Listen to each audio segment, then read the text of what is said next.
तुमचे आचरण इतके श्रेष्ठ हवे की तुमचा आचरणावरून तुमच्या गुरूंचे श्रेष्ठत्व लोकांना कळले पाहिजे. आपल्यातील या स्थानाशी आपल्यानंतरचा बदल लोकांना लक्षात यायला पाहिजे. तेव्हा लोक स्वतः आपली इच्छा सेवा मार्गावलंबी राहतील. तर चला, आजची कोणती सेवा असेल तुम्हाला कळालीच असेल. तर आजची आपली सेवा आहे धनलक्ष्मी कुंचन सेवा. जशी आपण आपल्या कुलदेवतेची सेवा करतो तशी ही आपल्या लक्ष्मीची सेवा आपण करून आपल्या घरात अनेक प्रकारचे विशिष्ट प्रकारचे गुण दोष, आर्थिक प्राप्तीची चणचण, डोक्यावर कर्जाचा बोजा, तसेच व्यसनाधीनता, घरात बरेच प्रकारचे वाईट येणारे प्रसंग, वाईट काळ, वाईट शक्ती अशा स्वरूपात की जेणेकरून आपलं संपूर्ण कुटुंब हतबल झालेलं असतं. आपल्याला मार्ग सापडत नसतोय. आपण केंद्रात जातो, बरेच ठिकाणी बघतो सुद्धा, तरी आपल्याला कोणताही मार्ग दिसत नाही. चारही बाजूकडून आपली कोंडी झालेली असते. चारही बाजूकडून आपल्याला दरवाजे बंद झालेले असतात. तेव्हा तुम्हाला हा दरवाजा उघडा दिसेल, तो म्हणजे आपल्या कुलदेवतीचा कुलाचार. तो कशा स्वरूपात? तर धनलक्ष्मी कुंचन सेवा. ती कशी करायची त्याची सगळी माहिती व्हिडिओत पाहिलीच असेल. तर त्याची संपूर्ण माहिती जाणून घ्या. चला आपल्या व्हिडिओला सुरू करूया. आपल्या स्वामी मार्गातलीच ही पण एक सेवा आहे लक्ष्मीची. कारण आपण भरपूर स्वामी मार्गात लक्ष्मीची प्राप्तीसाठी सेवा करत असतो. रुद्रयंत्राची सेवा श्रीयंत्राची सेवा करत असतो. परत भरपूर वेळेस आपण पौर्णिमेला सत्यनारायण घालतोच.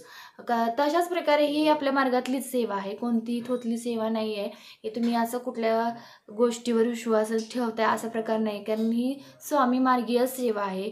हे धनलाभ सेवा आहे. डोक्यावरला कर्जाचा डोंगर कमी करण्याची सेवा आहे.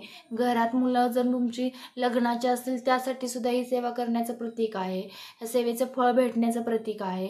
त्यावेळेस दुसरी गोष्ट म्हणजे नवरा बायकोत वादविवाद होत असेल, घरात प्रत्येकाचं कोणाचं कोणाशी पटत नाही, सगळ्यांची तोंड विरुद्ध दिशेला असतील, तर बघा ह्याची प्रचिती तुम्हाला महिन्यातच दिसेल. सर्व लोक एकदम आनंदाने राहतात अशा स्वरूपातले असतात. तेच आपलं मेन घरातलं मोठं धन असते. बघा, आपली घरातली लोक जर सगळी एक आनंदाने राहत असली तर घरात कशाची कमतरताच नांदत नाही. कारण लक्ष्मी तिथून बाहेर जाऊ शकत नाही. ज्या घरात जर द्वेष, कलह, वादविवाद नसेल तर तिथं निश्चितच विष्णू देवता आणि लक्ष्मी देवता वास करायला येत असतात. हे तुम्हाला गुरुमाऊलींनी सांगितलंच असेल, सेवेत सांगितलं असेल. गायत्री मंत्राचा पण अर्थ तोच असतो. मग असं जर तुम्ही ह्या सेवेमार्फत इतकं पुण्य मिळत असेल तर तुम्ही वैभव लक्ष्मीचं व्रत करून बघता. परत तुम्हाला सांगते सोमवारचं व्रत करता, गुरुवारचं व्रत करता. त्याप्रमाणे हे आपलं कुठलं व्रत नाही, हे फक्त पूजन आहे, विधी आहे. याला उपवास करायचा नसतो, काय नसतो. बघा, ह्याला फक्त पूजन मांडायचं, ते छोटंसं पुस्तक असतं ते वाचायचं आणि ते हे पूजा भरायची आपण अखंड तांदळानं त्या वस्तूनं. आणि मातेला फक्त संध्याकाळी गोड अशी मस्तपैकी खीर बनवायची, नैवेद्य दाखवायचा आणि आपण तो प्राशन करायचा देवीला, स्वामींना दाखवल्यानंतर. बस एवढंच. आणि दुसऱ्या दिवशी उत्तर पूजा करायची. उत्तर पूजा पण काय मोठी अशी काही नाही, आरती वगैरे काही नाही लागत. हळदी कुंकू व्हायचं, हे सगळं साहित्य काढायचं, त्यात हळदीचं असं स्वस्तिक काढायचं आणि हे सगळं विधी काढल्यानंतर नमस्कार करायचा आणि खडी साखरेचं नैवेद्य दाखवायचा. आणि हे जिथं आपण धन ठेवतो ना, म्हणजे आपल्या कपाटात, हे वस्तू सगळं एकत्र बांधून कस्तुरी पोतली मिळते बघा, ते कस्तुरी पोतली खूप सुंदर वास येतो. पूर्ण कपाटात नाही स्प्रे मारल्यासारखा स्वच्छ असा वास येतो.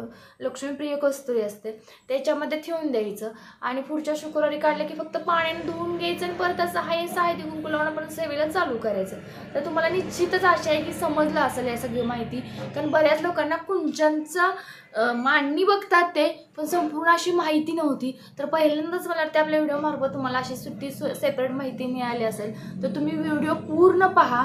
प्रत्येक गोष्टीचं काय लाभ आहे तर मी तुम्हाला सांगितलेलं आहे. तर तुम्ही पूजा करा. आणि बघा, मी अजून सांगते की एकदम सगळ्या वस्तू असाव्या असं काही नाही. त्यातले 2 जरी वस्तू असल्या ना, पिवळ्या कवड्या आणि गोमती चक्र, कमल किंवा कमलगट्ट्याची मणी, पिवळ्या कवड्या आणि घरातल्या मसाल्या पदार्थात असतात त्या गोष्टी, हळकुंड, वेलची, लवंगा, दालचिनी, ह्या गोष्टी असल्या, ह्या गोष्टीपासून तुम्ही सुरुवात केली ना तर तुमच्या लक्ष्मी तुमच्यावर प्रसन्न, तुमच्या ह्याच्यात ऑटोमॅटिक सगळ्या गोष्टी येतात. सोन्याच्यापासून ते चांदीपर्यंत सगळ्या गोष्टी यायला लागतात.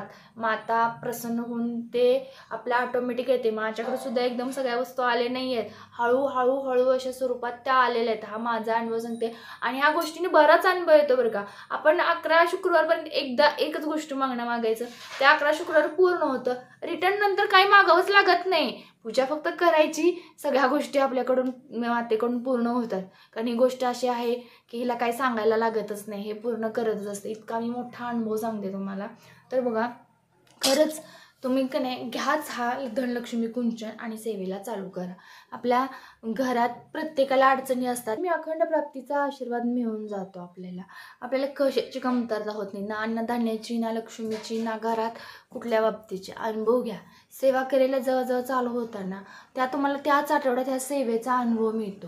ही सेवा कोणत्या पद्धतीने करायची हे तुम्हाला काही मी म्हणत नाही की तुम्हाला माझ्या अनेक व्हिडिओ आहेत, तुम्ही अनेक व्हिडिओ बघू शकता. त्या व्हिडिओमार्फत तुम्हाला सेवा कशी करायची हे तुम्हाला माहीतच आहे. अत्यंत साधी, सरळ, सगळ्यात सोपी सेवा म्हणजे धनलक्ष्मी कुंचन सेवा. खूप प्रचितीची सेवा, खूप लाभाची सेवा, खूप महत्त्वदायी सेवा, साऊथ इंडियन सेवा. आता आपली महाराष्ट्रीयन पण आपण म्हणू शकतोय, कारण भरपूर ठिकाणी या सेवेचे महत्त्व झालेले आहे. भरपूर महाराष्ट्रातली लोक, आपल्या भागची लोक ही सेवा करायला लागलेली आहेत. बऱ्याच जणांना आपल्या सेवेचा ह्या प्रचिती आलेली आहे. तरी कुठली सेवा अशी गैर नाही आहे. ही सेवा डोळे झाकून तुम्ही करू शकता, कारण भरपूर याचा अनुभव आहे, भरपूर याची प्रचिती आहे.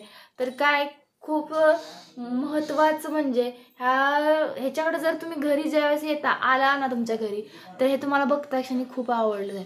मनात एक काय म्हणतात, आपण साडी बघितल्यावर कसं आपण महिला खुश होतात एखादी चांगली, तशा प्रकारचं बघा हे असते लक्ष्मीचं प्रतीक. हे पाहूनच आहे ना आपलं मन शांत होतं बघा.